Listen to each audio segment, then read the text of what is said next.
آئیے کچھ باتیں ہو جائیں. قرآن میں ہر چیز کا تفصیلی بیان. عقیدے کی خرابی ہو اس کی بھی اصلاح قرآن کے اندر. بے شک. آج یہ جتنے جو وہابی دیوبندی لوگ جو طرح طرح کی باتیں کرتے ہیں نا وہ سب قرآن سے واقف ہیں. قرآن میں صاف لکھا ہوا ہے کہ فلا وربک لا یؤمنون حتی یحکموک فیما شجر بینہم. بے شک. قرآن شریف کے 5واں پارہ 6 رکوع کی آیت. بے شک. حافظ قرآن کے اعتبار صفحہ 89 سطر نمبر 9 10 11 کی آیت کریمہ. فلا وربک لا یؤمنون حتی یحکموک فیما شجر بینہم ثم لا یجدوا فی انفسہم حرجا مما قضیت ویسلموا تسلیما. ایک عام طور پر ہمارا ان بد مذہبوں سے اختلاف یہ بھی ہے، ہم سنیوں کا بریلویوں کا یہ عقیدہ ہے کہ ہمارے نبی حاکم ہیں. بے شک. نعرہ تکبیر، نعرہ تکبیر، نعرہ تکبیر، نعرہ رسالت، نعرہ رسالت، نعرہ غوث، نعرہ غوث. ہمارے نبی حاکم ہیں. اللہ نے آپ کو ہم سب پر حاکم بنا کر کے بھیجا. بے شک. بے شک. یہ عقیدہ ہے ہمارا. کچھ لوگ جو اپنے آپ کو وہابی و دیوبندی کہلاتے ہیں انہیں یہ کہا کہ نہیں جن کا نام محمد یا علی ہے وہ کسی چیز کا مالک و مختار نہیں. اور ایک جگہ لکھا ان لوگوں نے کہ معاذ اللہ وہ بے بس بندے اور عاجز بندے. اس طرح کی باتیں انہوں نے کتابوں میں لکھی. آئے قرآن کیا کہتا ہے؟ بے بس ہے، عاجز ہے، مجبور ہے یا حاکم اور مختار ہے؟ تو قرآن شریف کے 5ویں پارہ کیا ہے؟ فلا وربک لا یؤمنون حتی یحکموک فیما شجر بینہم. اللہ قرآن میں کہتا ہے آپ کے رب کی قسم، اے نبی آپ کے رب کی قسم یہ اس وقت تک مومن نہیں ہوں جب تک کہ اپنے معاملات میں آپ کو حاکم نہ مانے. سبحان اللہ، سبحان اللہ. بے شک. آپ کو جب تک حاکم نہ مانے تب تو یہ مومن نہیں ہوں گے. قرآن نے کہا. یہ آیت کریمہ نازل کب ہوئی، شان نزول کیا ہے، ذرا وہ دیکھا تو ایمان میں تازگی پیدا ہو جائے. یہ شان نزول تفسیر در منصور کے اندر موجود بے شک. کہ 2 شخص تھے، ایک یہودی تھا اور ایک کلمہ پڑھنے والا تھا. دونوں کا کھیت کو پانی پہنچانے کے معاملے میں، پانی سے سیراب کرنے کے معاملے میں اختلاف ہوا، جھگڑا ہوا. پانی پہاڑ سے آتا تھا، نے کہا پہلے میں اپنے کھیت کو سیراب کروں گا. یہ کلمہ پڑھنے والا بولا پہلے میں اپنے کھیت کو سیراب کروں گا. اختلاف ہوا. یہودی بولا چلو تم جس نبی کا کلمہ پڑھتے ہو نا انہیں کے پاس چلتے ہیں، جو وہ فیصلہ کریں گا مال دے جائے گا. دونوں آئے، مقدمہ پیش ہوا. کیونکہ حق پہلے یہودی کا بنتا تھا تو نبی پاک علیہ السلام نے یہودی کے حق میں فیصلہ سنایا تو پہلے یہ اپنے کھیت کو سیراب کرا. وہ کلمہ پڑھنے والا جو آدمی تھا اس کا نام تھا بشر. وہ باہر نکلا تو بولا میں اس فیصلے کو نہیں مانتا ہوں، میں تو عمر کا فیصلہ مانوں گا، عمر سے فیصلہ کراتا ہے. دل میں سوچا کیا کہ نبی پاک تو رحمت للعالمین ہے، عمر فاروق اعظم غیروں کے معاملے میں بہت سخت ہیں، میں چونکہ کلمہ پڑھتا ہوں تو میرا لحاظ کریں گے. آدمی جیسے گھٹیا سوچ رکھتا ہے نا تو دوسروں کو ویسے ہی سمجھتا ہے. آدمی کے دل میں کشادگی ہو وہ دوسرے کو اچھا سمجھتا ہے، یہ سر اور آدمی کے دل میں خود برائی ہو وہ دوسرے کو برا سمجھتا ہے. سمجھ رہے آپ؟ یہ بات یاد رکھیے گا. اس لیے آدمی کو ہمیشہ اچھی فکر کا ہونا چاہیے، کشادہ دل ہونا چاہیے، اچھے خیال کا ہونا چاہیے. وہ عمر کا فیصلہ کریں گا. وہ یہودی سمجھایا، ارے بھائی جب تمہارے نبی نے فیصلہ سنا دیا میرے حق میں، پھر عمر کے پاس جانے کی اب کیا ضرورت؟ یہ سپریم کورٹ کا فیصلہ آ جائے پھر آدمی ہائی کورٹ جائے گا؟ یہ کون سی بات ہے؟ کرنا نا، میں تو عمر کا فیصلہ مانوں گا. چلو یہودی اور کلمہ پڑھنے والا دونوں عمر فاروق اعظم کی بارگاہ مقدمہ پیش ہوا. یہودی وہ پڑا، سنو تمہارے پاس آنے سے پہلے تمہارے نبی کی بارگاہ میں ہم لوگ گئے تھے، وہاں مقدمہ پیش ہوا تھا، انہوں نے میرے حق میں فیصلہ سنایا تھا. یہ باہر نکلا پڑا، میں مجھ فیصلے کو نہیں مانتا ہوں، میں تو عمر کا فیصلہ مانوں گا، تب تمہارے پاس آیا. اتنا سننا تھا، اچھا یہ بات ہے، ٹھہرو میں بھی فیصلہ کرتا ہوں. یہ کہہ کر عمر فاروق اعظم گھر کے اندر گئے، تلوار نکالی، باہر نکلے، تلوار کو ہواؤں میں لہرایا اور یہ کہتے ہوئے تو نبی کا فیصلہ نہ مانے، عمر اس کا فیصلہ ایسے کرتا ہے، اس کی گردن اڑا. اب پورے مدینے میں شور کر دیا گیا، عمر فاروق اعظم نے ایک مسلمان کو مار دیا، ایک مومن کو مار دیا، کلمہ پڑھنے والے کو مار دیا، نماز پڑھنے والے کو مار دیا، قرآن پڑھنے والے کو مار دیا، لا الہ الا اللہ کہنے والے کو مار دیا. یہ اختلاف رہا، یہ شور پورے مدینے میں آواز دست کرنے لگی. نبی پاک کی بارگاہ میں معاملہ پہنچا، اللہ کے نبی نے فوراً فرمایا نہ، ایسا ہو ہی نہیں سکتا کہ عمر کی تلوار نہ آپ کہہ جائے. یہ نہیں ہو سکتا ہے. اتنے میں عمر فاروق اعظم پہنچ گئے. نبی پاک نے پوچھا عمر کیا معاملہ ہے، یہ کیسی آواز آ رہی ہے؟ تم نے کلمہ پڑھنے والوں کو مارا، ایک مومن کو مارا کیا؟ عمر فاروق اعظم، یا رسول اللہ فلا وربک لا یؤمنون حتی یحکموک فیما شجر بینہم ثم لا یجدوا فی انفسہم حرجا مما قضیت ویسلموا تسلیما. آپ کے رب کی قسم یہ اس وقت تک مومن نہیں ہوں گے جب تک اپنے جھگڑوں میں آپ کو حاکم نہ مان لیں اور آپ کے فیصلے کو دل سے تسلیم نہ کر دیں، تب تک یہ مومن نہیں ہوں گے. زبان حال سے کہا، جس کے دل میں آپ کے فیصلے کا احترام نہ ہو وہ لاکھ کلمہ پڑھے وہ مومن نہیں ہے. میں نے مومن کو نہیں، میں نے غیر مومن کو نہیں مانا. اتنا کہنا تھا، اللہ نے اسی وقت انہی الفاظ میں قرآن میں آیت نازل کر دی، انہی الفاظ کے اندر. سبحان اللہ سبحان اللہ، نعرہ تکبیر، جو قرآن کے اندر موجود ہے. تو میں نے ایک فکر دینا چاہی کہ جو ساری برائیاں ہیں نا وہ قرآن سے دور ہونے کی وجہ سے. قرآن پڑھیں گے تو عقیدہ بھی صاف ہوگا، قرآن پڑھیں گے تو عمل بھی اچھے ہوں گے، قرآن پڑھیں گے تو فکر بھی اچھی ہوگی. آج جو ساری آفتیں ہیں وہ قرآن سے دور ہونے کی وجہ سے. اسی لیے ہمارا پیغام ہے اب سب کام کیجئے جو جائز ہے، سب کچھ بنیے، مگر اس کے ساتھ ساتھ تھوڑی دیر قرآن پڑھنے کے لیے وقت پڑھنا نہیں آتا سیکھیے. حدیث شریف ہم نے پڑھی ہے، آپ نے بار بار سنا ہے. اللہ کے نبی علیہ السلام نے ارشاد فرمایا اطلب العلم من المہد الى اللحد. اللہ کے نبی نے ارشاد فرمایا کہ علم حاصل کرو ماں کے گود سے لے کر کے قبر تک. کب تک؟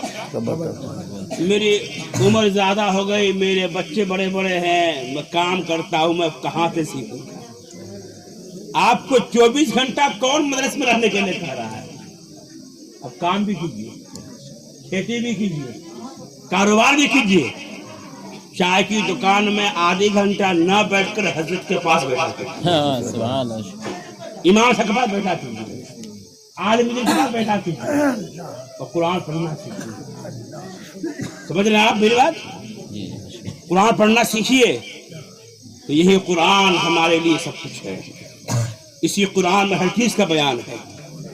آئیے ذرا پیچھے پلٹ کر دیکھیے، اسلام کا سب سے پہلا مدرسہ، اسلام کا سب سے پہلا مدرسہ، سب سے پہلا مدرسہ، پہلا مدرسہ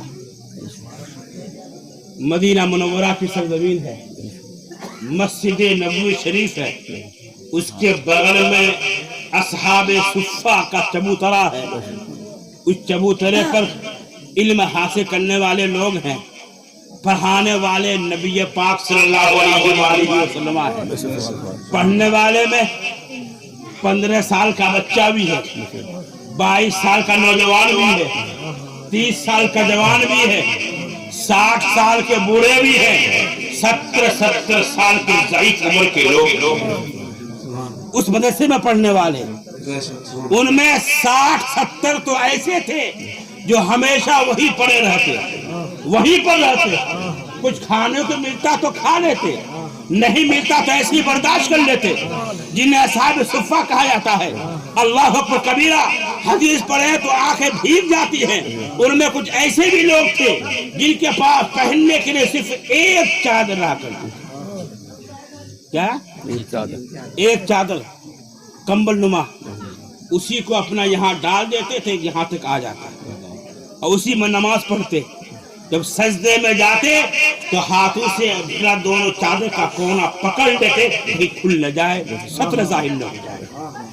ان حالات میں رہ کر ان لوگوں نے علم حاصل کیا، ان حالات ان لوگوں نے علم حاصل کیا۔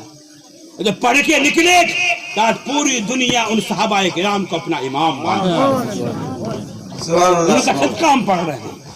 تمہیں بتانا یہ ہے کہ آپ کام کیجئے، کھیتی باڑی کیجئے، مگر آدھی گھنٹہ 1 گھنٹے کا وقت نکالیے اور علم حاصل کیجئے۔ اور ساری برائیاں جہالت کی وجہ سے ہے۔ جو قرآن پڑھیں گے، قرآن کی تعلیم حاصل کریں گے تو قرآن میں آپ کو اللہ کا یہ حکم سمجھ میں آئے گا۔ اللہ نے قرآن میں پہلے لفظ میں کہا ہے کہ وَقَضَىٰ رَبُّكَ أَلَّا تَعْبُدُوا إِلَّا إِيَّاهُ وَبِالْوَالِدَيْنِ إِحْسَانًا إِمَّا يَبْلُغَنَّ عِندَكَ الْكِبَرَ أَحَدُهُمَا أَوْ كِلَاهُمَا فَلَا تَقُل لَّهُمَا أُفٍّ وَلَا تَنْهَرْهُمَا وَقُل لَّهُمَا قَوْلًا كَرِيمًا۔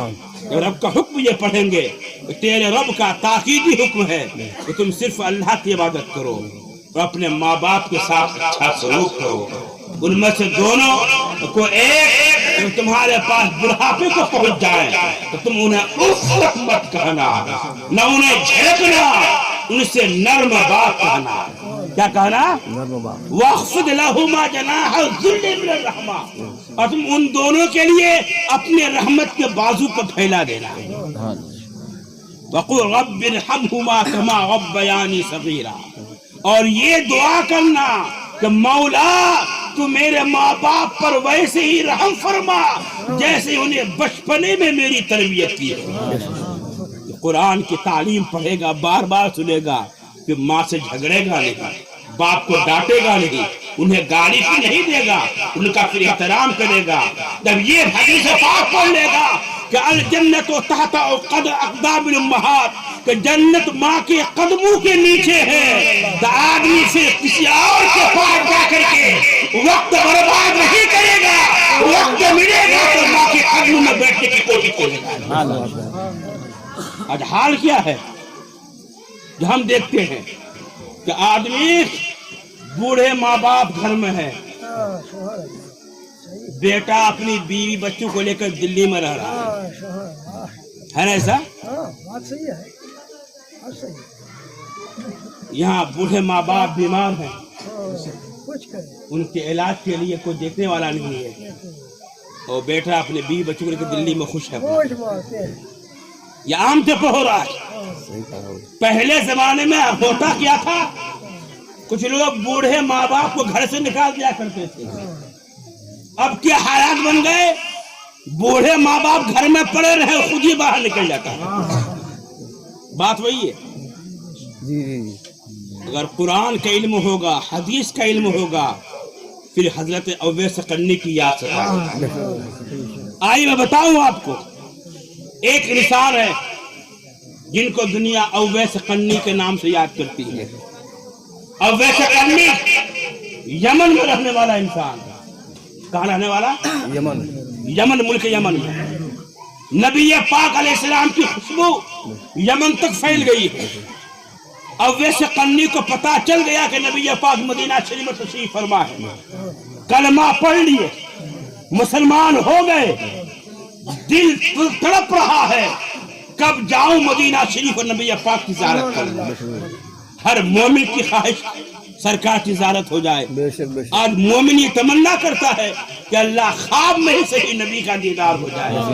اور ان کو تو پتا تھا کہ نبی پاک مدینہ شریف میں ہے، لوگ جا رہے ہیں، صحابی بن کر کے آ رہے ہیں، چہرے کی زیارت کر کے آ رہے ہیں، اور اویس قرنی کے دل میں تمنا آرزو ہے بس گھر کے اندر ایک بوڑھی ماں ہے۔ کون ہے؟ بوڑھی ماں۔ اگر جاتا ہوں تو ماں کی خدمت کون کرے گا؟ ماں کی خدمت کی وجہ سے مدینہ شریف نہیں جا سکتا، دلی بمبئی نہیں، مدینہ شریف، تمہیں نبی پاک کی زیارت کرنے کے لیے نہیں گئے، رہ گئے۔ صلہ کیا ملا؟ ادھر مدینہ شریف میں غیب جاننے والے نبی ارشاد فرما رہے ہیں، بولے سبحان اللہ، سبحان اللہ سبحان اللہ غیب کی خبریں بتانے والے نبی ارشاد فرما رہے ہیں کہ یمن میں قرن میں ایک اویس نام کا شخص ہے جو مجھ سے بڑی محبت کرتا ہے، مجھ سے بڑی محبت رکھتا ہے، مدینہ شریف آنے کی بڑی تمنا رکھتا ہے، ماں کی خدمت کی وجہ سے وہ نہیں آ پا رہا ہے۔ سامنے کون ہے؟ عمر فاروق اعظم جیسے صحابی، علی مرتضی جیسے صحابی، ان دونوں سے کہا کہ سنو، جب تمہاری ان سے ملاقات ہو تو اویس قرنی سے کہنا وہ میری امت کے حق میں مغفرت کی دعا کرے۔ اللہ کے نبی کہہ رہے ہیں، ان سے کہنا اویس قرنی سے وہ میری امت کے لیے مغفرت کی دعا کرے۔ دوسری روایت میں یہ الفاظ ہے، ان سے کہنا وہ تمہارے لیے مغفرت کی دعا کرے۔ اللہ اکبر کبیرہ۔ پھر شرح خرفوتی کے اندر یہ روایت ہے کہ نبی پاک نے اپنی قمیص مبارک عطا فرمائی، اپنا کرتا شریف دیا کہ جب ان سے ملاقات ہو کہ میری قمیص ان کو دے دینا اور ان سے کہنا کہ وہ تمہارے حق میں مغفرت کی دعا کرے۔ اتنا بڑا مرتبہ ویسے کرنی تھا، اتنا بلند مقام کہ نبی پاک صحابی عمر فاروق اعظم ان سے کہا تمہارے دعا کرے، کرتا دے رہے ہیں۔ کیوں؟ یہ مقام جو ان کو ملا وہ ماں کی خدمت کی بنیاد پر، ماں کی احترام کی بنیاد پر ملا۔ چنانچہ حضرت اویس قرنی ماں کے انتقال کے بعد آئے مدینہ شریف، مکہ شریف آئے، پہلے مدینہ شریف آئے، عمر فاروق اعظم اور علی مرتضی سے ملاقات ہوئی تھی۔ ان سے کہا تھا کہ تم نبی سے بڑی محبت کرتے تھے، تم نے نبی پاک کو پھر دیکھنے کے لیے سفر نہیں کیا، تم پھر مدینہ شریف نہیں آئے دیکھنے کے لیے، کیسی محبت کرتے تھے؟ تو انہوں نے کہا کہ تم نے نبی پاک کو دیکھا ہے؟ کہا ہم نے تو بار بار دیکھا ہے، بارہا دیکھا ہے۔ اچھا بتاؤ، یہ نبی پاک جو ابرو مبارک ہے بھو، یہ ملے ہوئے تھے کہ الگ الگ تھے؟ تو یہ صحابہ جو رات دن سرکار کی باغہ میں رہتے تھے، یہ سر جھکا دیے۔ بتا تم نے سرکار کو نہیں دیکھا ہے نا؟ سرکار کے یہ ابرو مبارک ملے ہوئے تھے یا الگ الگ تھے؟ اور نبی پاک کا چہرہ تو اتنا تابناک تھا کہ نگاہ اڑتی جھک جاتی تھی کہ ٹکٹکی باندھ کر دیکھ نہیں پاتا تھا، وہ سرکار کے چہرے کی چمک ہوتی وہ۔ چنانچہ بھی خاموش رہے۔ کہا ویسے سنو، سرکار کے ابرو مبارک کا حال یہ تھا کہ آدمی دور سے دیکھتا تو سمجھتا کہ ملے ہوئے ہیں، جو قریب سے دیکھتا سمجھتا کہ الگ الگ ہیں۔ کیا سمجھا آپ نے؟ ماں کی خدمت کا صلہ یہ دیا کہ نبی پاک ان کو بار بار زیارت کرتے رہتے تھے۔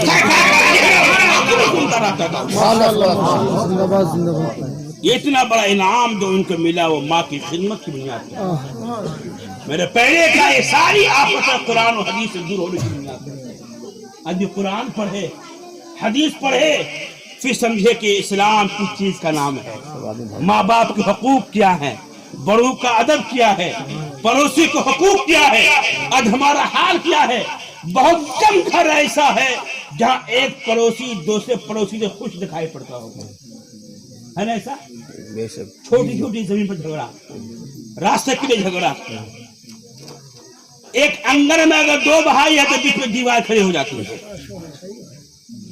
کیوں آخر؟ وجہ وہی ہے کہ ہم نے قرآن و حدیث کا علم نہیں لیا.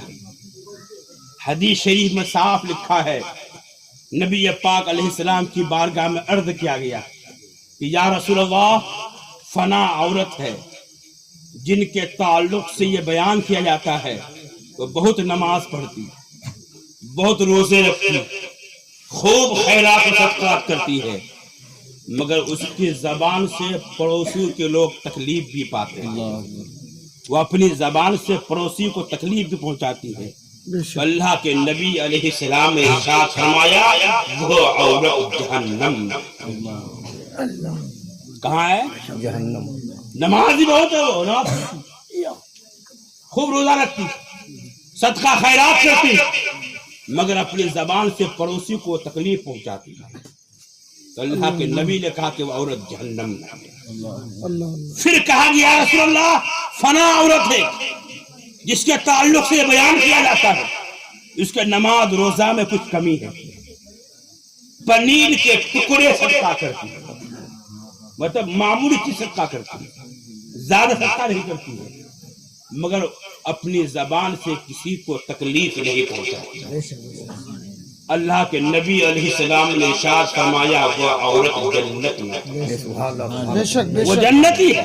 سبحان اللہ سبحان اللہ. اگر یہ تعلیم ذہن میں بیٹھ جائے کہ نماز ہو، روزہ ہو، نیک عبادتیں ہوں، اور ساتھ میں اگر زبان صحیح نہ ہو، تکلیف پہنچا پڑوسی کو، جہنم میں جائے. نماز روزہ میں کمی ہو، زبان صحیح ہو، اخلاق اچھا ہو کہ تکلیف نہ پہنچائے، وہ جنت میں جائے. یہ تعلیم ذہن میں بیٹھ جائے تو بہت سارا اختلاف ختم ہو جائے گا. ماشاء اللہ. نعرے تکبیر، نعرے رسالت، مسلک اعلی حضرت حضرت علامہ مفتی راحت احسان صاحب قادری. نعرے رسالت، فیضان غریب نواز، فیضان غریب نواز. مسلم مشکاہ شریف جلد اول کتاب الایمان فصل اول کی 4ویں حدیث نبی پاک علیہ السلام نے صاف ارشاد فرمایا المسلم من سلم المسلمون من لسانی و یدی. مسلمان وہی انسان ہے، مسلمان وہ ہے جس کی زبان اور جس کے ہاتھ سے دوسرے مسلمان محفوظ ہیں. وہ مسلمان مسلمان کہلاتا ہو اپنے زبان سے دوسروں کو تکلیف پہنچائے، مسلمان کہلاتا ہو پڑوسی کو پریشان کرتا ہو، مسلمان کہلاتا ہو رشتہ داروں کو توڑتا ہو، تو پھر وہ مسلمان کہلانے کا حقدار نہیں. آج میرے بھائیوں، بزرگوں، دوستوں، میں یہ گفتگو آج کر رہا ہوں نا، میں صرف آپ کو یہ بیٹھانا سمجھا چاہتا ہوں کہ قرآن و حدیث کا علم حاصل کریں کہ برائیاں ختم ہوں. آج ہم دور اسی وجہ سے، ہمارا حال تو اتنا برا ہو گیا ہے، ہم جلسے میں بھی آتے ہیں نا سیکھنے کے لیے نہیں، تفریح کرنے کے لیے آتے ہیں. کیا کرنے کے لیے؟ کہ کون مولانا صاحب کتنے کرسی توڑے، کیسے ہاتھ گھمائے، کون نعت خان نے کس انداز سے خوب کلام پڑھ کے سب کو خوش کر دیا، اور پھر چپ چاپ چلے گئے. جیسے آئے تھے ویسے ہی گئے. یہ ہوتا ہے نا. جی جی. دینی جلسے میں آنے کا مقصد یہ ہے کہ گنہگار آئے تھے تو گناہ سے توبہ کر کے نیک کام کرنے کا ارادہ کر کے جائیں. ہمیں اپنے آپ کو بدلنا ہے. یہ برائیاں ہم میں تھی، یہ غلط ہے، ہم اس برائی کو چھوڑ کے اسے توبہ کرتے ہیں، اب نیک کام کریں گے. اس فکر کے ساتھ جلسے میں آئیے، تب تو جلسے میں آنا آپ کے مبارکبادی ہوگی، پھر جلسہ کامیاب ہوگا. اور جیسے آئے تھے ویسے ہم دیکھ رہے اپنے علاقے میں بچپنے سے لے کر بڑھاپے تک جلسہ سنتا ہے، وہ اپنے آپ کو بدلتا نہیں. وہ فکر ہی نہیں ہماری، تفریح کی نیت سے آئے. نماز کی گفتگو ہو پرانی گفتگو ہونے لگتی ہے، پرانے گفتگو. اور ماشاءاللہ تو اہل علم ہے اسی لیے یہ سب پسند کر رہے ہیں. ورنہ کچھ جو نوجوان ہمارے لوگ جو دلی بمبے کماتے ہیں نا, وہ جلسہ کرتے ہیں نا, کیسے معاذ صاحب ہے, نعرہ بھی نہیں لگ رہا ہے, سبحان اللہ نہیں کہا جا رہا ہے, جلسہ ہمارا کامیاب نہیں ہو پایا, نعرہ لگا ہی نہیں اس کے اندر. یہ فکر ہماری بن گئی آج کل, جس کی بنیاد پر آدمی دن بدن بے عمل بنتا جا رہا ہے. کامیاب وہی ہے جو نیک عمل کرے گا. بے شک. کیا کہ نیک عمل, قرآن پڑھیے, جگہ جگہ یہاں نے ارشاد فرمایا ان الذین آمنوا وعملوا الصالحات, بے شک وہ لوگ جو ایمان لائے اور نیک عمل کیے وہ لوگ جنتی ہیں. وہ لوگ جنتی ہے. جنتی صرف یہ نہیں ہے کہ ایمان لائے جنتی, وہ عمل الصالحات بھی جگہ جگہ ہے. چونکہ ہم نے کتابوں میں پڑھا ہے کہ جہنم میں جانے والے دو طرح کے لوگ ہوں گے. کس طرح کے لوگ ہوں گے؟ ایک وہ ہوں گے جو ہمیشہ ہمیں جہنم میں رہیں گے, کافر مشرک, اور ایک جہنم میں وہ بھی لوگ جائیں گے ایمان تو رہے گا عمل نہیں رہے گا. ایمان تو عمل نہیں رہے گا. جہنم میں وہ لوگ بھی جائیں گے. یہ بھول ہے آپ کی تو پیر صاحب ہماری بخشش کرا دیں گے. پیر صاحب ہمارے بخشش کرا دیں گے. پیر صاحب لوگ کیا کہتے ہیں جب مرید کرتے ہیں تو نماز چھوڑنا, یہ کہتے ہیں جب مرید کرا تو کیا کہتے ہیں کہ ہم نماز نہیں پڑھیں گے, ایسے جھوٹ بولیں گے, ایسے یہ گلاتے ہیں نہیں. ہم نے پڑھا کتابوں میں, پیر صاحب یہ کہتے ہیں کہ توبہ کرتا ہوں گناہوں سے, نماز کی پابندی کروں گا, نیک عمل کروں گا, فرض ادا کروں گا, واجب ادا کروں گا, پھر ہے کہ ان باتوں کی پابندی کرے گا اس کے میں شفاعت کروں گا. آج ہمارا کیا ہے, ہاتھ پہ کھڑے ہاتھ دے دیے, بس جھوٹ بولتے رہو, سود کھاتے رہو, گناہ کرتے رہو, تو بعد پھر سب بچا لے جائیں گے.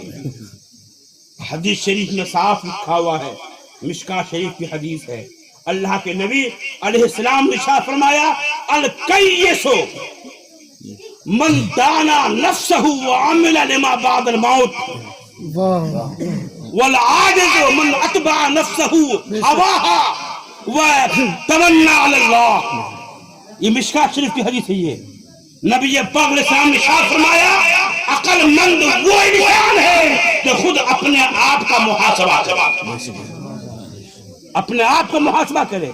آج میں نے کتنے گناہ کیے, کتنا نیک کام کیا, یہ مجھ سے گناہ ہونا, اس کو اللہ ناراض سے ہو تو بچنا چاہیے, توبہ کرنا چاہیے. یہ فکر ہو آدمی ہر رات سونے سے پہلے اپنا محاسبہ کرے ہم نے کون کون سا گناہ کیا ہے, ہم کو نہیں کرنا چاہیے, تو انشاءاللہ کچھ ہی دنوں میں بھی نیک بن جائے گا. آج ہم لوگ حساب کتاب کرتے ہیں دکان کا, کتنے کی بکری ہوئی, کتنا نفع ہوا, کتنا نقصان ہوا, کھیتوں کا حساب کرتے ہیں. اس کھیت میں آج یہ کیا ہے, کل وہ کرنا ہے, پرسوں یہ کرنا ہے, مگر ہم اپنے اعمال کا حساب نہیں کرتے. آج ہم نے کتنا نیک کام کیا, جتنا ہم سے گناہ ہوا ہے, ان سے بچنا چاہیے. ہم اس کا حساب نہیں کرتے. اللہ کے نبی فرماتے ہیں عقل مند وہ ہے جو اپنے آپ اپنے نفس کا محاسبہ کرے, اپنا حساب کرے. تو ہمیں یہ چیز چاہیے ہم خود محاسبہ کریں. یہ غلطی ہم میں ہے, اس کو چھوڑنا چاہیے. یہ گناہ ہم نے سب کو توبہ کرنی چاہیے ہم کو. پھر آگے فرماتے نبی پاک کہ وہ عاملہ لما بعد الموت, عقل مند وہ ہے جو اپنے نفس کا محاسبہ کرے اور مرنے کے بعد کے لیے عمل کرے. کس کے لیے؟ مرنے کے بعد, اس کے بعد کے لیے عمل کرے.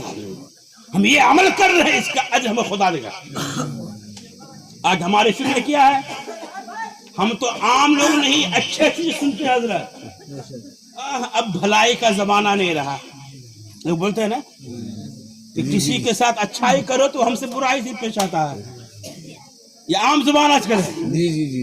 کسی کے ساتھ نیک کام کرو نا تو ہم سے الٹے مخالفت کرتا ہے. کسی کے ساتھ احسان کرو تو وہی جو ہے دشمن بنتا ہے. اس لیے بھلائی کا زمانہ نہیں آج کل ہے. ہم جو جیسا کرے گا اسے ہم ویسی پیش آئیں گے. یہ فکر عام بنتی جا رہی ہے. یہ جملہ وہی بولے گا جو بھلائی کا بدلہ بندے سے لینا چاہتا ہے. کس سے لینا چاہے گا؟ بندے سے. تو مومن کا بنیادی نظریہ ہے جو ہم نیک عمل کرتے اس کا صلہ بدلہ انسان نہیں، اس کا بدلہ اللہ تعالی. ہم کسی کے ساتھ بھلائی کرتے اس نیت سے کہ اللہ ہمارے اس عمل کو قبول فرمائے گا، اس کا صلہ اللہ دے گا. یہ نظریہ ہو اللہ کل بھی رحم کرنے والا تھا، آج بھی رحم کرنے والا ہے، قیامت تک بھی رحم کرنے والا ہے، آج بدلہ دینے والا ہے، کل بھی بدلہ دینے والا ہوگا. اسی لیے آدمی کسی کے ساتھ بھلائی کرتے رہے کہ اجر دینے والا اللہ. ماشاء اللہ ماشاء اللہ. یہ فکر بننی چاہیے. جی جی. نبی پاک نے کہا کہ آدمی عمل کرے مرنے کے بعد، جب کے لیے مرنے کے بعد اللہ پاک ہمیں اس کا اجر دے گا، اللہ ہمیں صلہ دے گا، اللہ ہمیں اس عمل کے بدلے میں جنت عطا فرمائے گا. یہ فکر ہو تو پھر آدمی بھلائی کرے گا، چاہے سامنے والا مخالفت کیوں نہ کرے، چاہے سامنے والا دشمنی کیوں نہ کرے، چاہے سامنے والا بے وفائی کیوں نہ کرے، چاہے سامنے والا غداری کیوں نہ کرے. ہم اس کو خوش کرنے کے لیے نہیں، اللہ کو راضی کرنے کے لیے بھلائی کرائے. نبی پاک نے فرمایا عقل مند وہ انسان ہے جو اپنے عمل کا، اپنے نفس کا محاسبہ کرے اور مرنے کے بعد کے لیے عمل کرے، اجر اللہ دے گا. والعاجز من اتبع نفسه هواها، اور بیوقوف وہ انسان ہے جو اپنے نفس کو اپنی خواہشات کے پیچھے لگا دے. اپنے نفس کو، اپنی خواہشات. نفس نے کہا چلو معاذ اللہ شراب پیا، چلا گیا پینے کے لیے. فلم دیکھو، موبائل نیٹ کا زمانہ، دیکھنے لگا. غلط چیز دیکھو، کرنے لگا. بے حیائی کرو، کرنے لگا. اپنے نفس کو اپنے خواہشات کے پیچھے لگا دیا.